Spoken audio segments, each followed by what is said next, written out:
But we were talking about how Myles Garrett put out a statement yesterday, a farewell statement to Cleveland. It was on his personal page.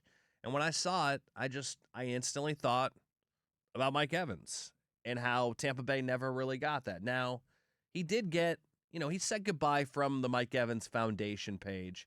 I still thought the way all of it went down was really bizarre. I thought the agent sending us the quote to media members, telling us to spread it everywhere, I thought that was weird. And it just felt like it never came from Mike himself. And I want to know what happened. Like something happened where the relationship between Mike and Tampa Bay was great, and then all of a sudden, it wasn't. Let's go to James in Clearwater. What's up, James? You're on the Nick Wise Show. Hey guys, thanks for taking my call, man. Hey, so I think Mike Evans at the end of last year, he just came to a crossroads of I think he wanted to be a Buck for life. I think a lot of us feel that way, but I also feel that he looks at the coaching staff and looks at the entire team and knew that this isn't a team that's going to win a championship. And I think it was hard for Mike Evans, and I do think he takes it personal. Whether it's with Todd Bowles or whether it's with Jason Light, I don't know how much they listen to Mike Evans, but I don't know if he feels that maybe, he should have been included on some of these things moving forward on building the team or where to go with the coaching staff. So I just think, Mike Evans might have taken it a little personal. You could just tell something, it didn't go right there, whether it was with upper management, Bowles, the 3rd and 28, that still I don't think sat right with him. No, and so I think there's something there. I agree, Tim. I agree, James. My thing is, he didn't have to say goodbye to the Bucs. That's fine. I just feel like the people of Tampa Bay that rooted him on for 12 years, I feel like they deserve to hear something from him. And that. Again, he didn't need to say anything about the Buccaneers, Todd Bowles, Jason Light, Baker Mayfield. I felt the fans did deserve that, though. I mean, do you not agree with that? I would agree. I think Mike Evans, though, is the kind of character that when it comes time and he gives that speech, I think, all of us fans are really going to hear from Mike Evans' heart, man. So I'm not taking it personal. I think he wanted to win the championship, and me as a Bucs fan, I got this team at 8 or 9 wins, missing the playoffs, man. I think he knew that this ain't a championship team, man. I appreciate you guys taking my call. Hey, real quick, James, before you hang up. No, he hung up. You said he was really upset about the Rays game last night when you picked up his phone? Oh, yeah. Call? Yeah. There were some choice words.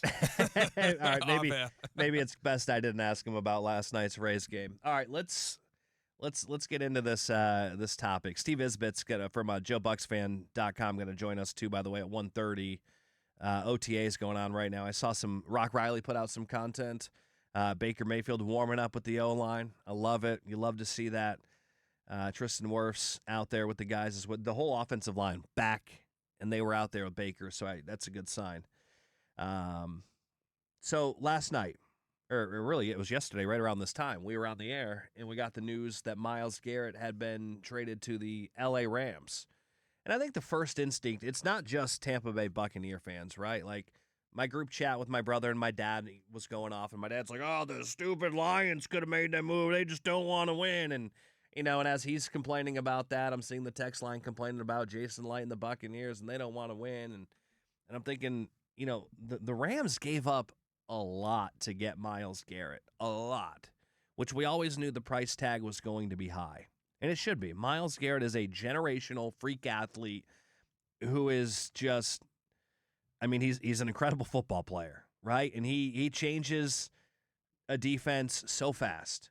By just adding him to that defensive line. He just broke the sack record, right, with the Cleveland Browns.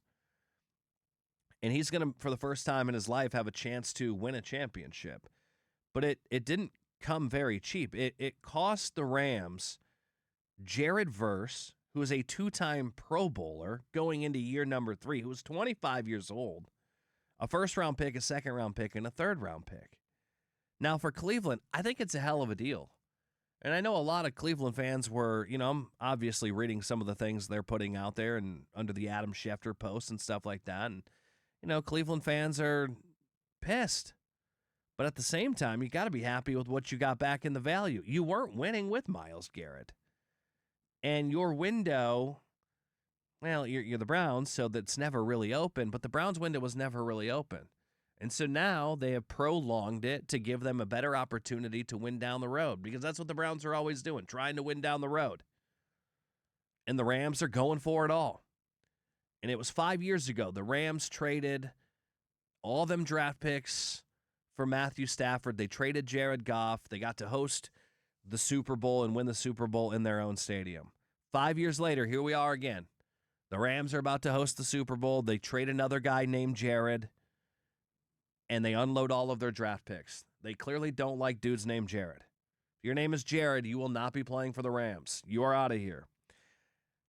So they give up a lot. Jared, and by the way, I'm tired of hearing, though, you got to feel bad for Jared Verse. Jared Verse just got an amazing pay raise. He no longer has to pay the California taxes. He can buy a bigger house. Life's going to be just fine. He's also from Ohio. I don't feel bad for Jared Verse. Does it suck going from the Rams to the Browns? Sure. Is he going to be okay? Do you think he's crying? Probably not. He's probably counting his bank account going, damn, it's a lot less taxes taken out of my paycheck. Not bad. But for the Buccaneers to make a similar offer, it would have cost you, well, here's what I think. Tim, you got a scenario of what it would have cost? Because here's what I'm throwing out there. All right. I'm thinking it would have cost Kalijah Cansey, who's got one more year left on his deal because he was a first-round pick. He's got the fifth-year option. It would have also cost you Reuben Bain, who you guys love, right? We just drafted Reuben Bain. We think it was the steal of the draft. It would have then cost you another first-round pick, a second-round pick, and the third-round pick. Essentially, you would have needed to trade all of the draft picks that the Rams traded, plus you would have had to trade Bain and Cansey, which equaled Jared Verse. Do you think that's equivalent to what the Rams gave up? Because I think it is. I think the picks are the picks, and Bain and Cansey is Jared Verse. Now, Reuben Bain might be better than Jared Verse, but here's the thing. We don't know. He hasn't played yet. He hasn't played a down in the NFL. So I can't sell Cleveland on what he might be. He hasn't played yet. Jared Verse, we know he's good.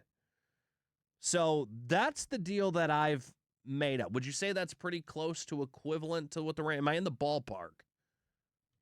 I think you're in the ballpark, but I low-key still don't think that's enough because we know what Jared Verse is. We don't know what Reuben Bain is. And Kalijah Cansey's a very good player, but he's nowhere near the level of Jared Verse. So I look at it going, if the Buccaneers had an opportunity to trade for Myles Garrett, I think what they're doing is they're throwing multiple firsts at Cleveland on top of a second, a third, and then a future third and fourth down the road. I mean, that's essentially what I did. Reuben Bain is that first-round pick. So it's essentially 2 ones, a second, a third, and Cansey. I mean, I think Bain is worth one of the first-round picks you gave up. So I think we're kind of in the same the same ballpark. So wait, what's your final deal? What did you think the equivalent would be? So, from my perspective, yeah, you said you think 2 so ones. I think you might be actually flirting because you're Tampa Bay. Not that I'm saying anything bad about Tampa Bay, but I'm saying because you're Tampa Bay, I think you're flirting with 3 ones, a second, and then a 2-year down the road, 3-year down the road, third and fourth. What do you mean because you're Tampa Bay? Because you don't have the similar roster to the Rams. You don't have that particular player. I thought you were taking a shot, man. I had to make sure that wasn't what was happening here. That's why I said I wasn't taking a shot at Tampa Bay. I didn't mean that in a mean way. You just unless you're giving up Emeka Ibuka or Tristan Wirfs, as I said yesterday. Yeah, but then you're stuck in neutral by giving up Tristan Wirfs. I think I'm pretty close here. We're kind of in the same ballpark because you're throwing in another first-round pick. I'm throwing in Reuben Bain. That essentially is a first-round pick. So Bain, Cansey, first, second, and a third. That's essentially what the Rams gave up. Now, in return, you get Myles Garrett. But when you take Bain off the team, Cansey off the team, and really hurt the future of the team, you're in it to win it this year. Do you think adding Myles Garrett to the defense all of a sudden puts you in a league of the Rams? Because I I don't think it does. Now, I don't think the Bucs will be as bad as I think most people are thinking. I think, again, with a good offensive line, the sky's the limit, but I don't think adding Myles Garrett to this roster even makes them a top 5 Super Bowl favorite. I think right now they're between like probably 12 and 15. The Buccaneers, like, if they were to add Myles Garrett? If they were to add Myles Garrett, if they were to trade away Reuben Bain, Kalijah Kancey, a first, second, and a third from Myles Garrett, I'd say the Bucs right now are anywhere from the 12 to 15 range when it comes to Super Bowl favorites. Mm-hmm. You add Myles Garrett to the roster, I don't think it bumps them up to a top 5 favorite. I would go in between 6 and 8. I don't even know if it does that. I really don't. So I wouldn't do the deal. 888-388-0957. That's what it would have cost you. Kalijah Kancey, Reuben Bain, a first, a second, and a third for Myles Garrett. Would you do that? We'll take your calls and read your text coming up next.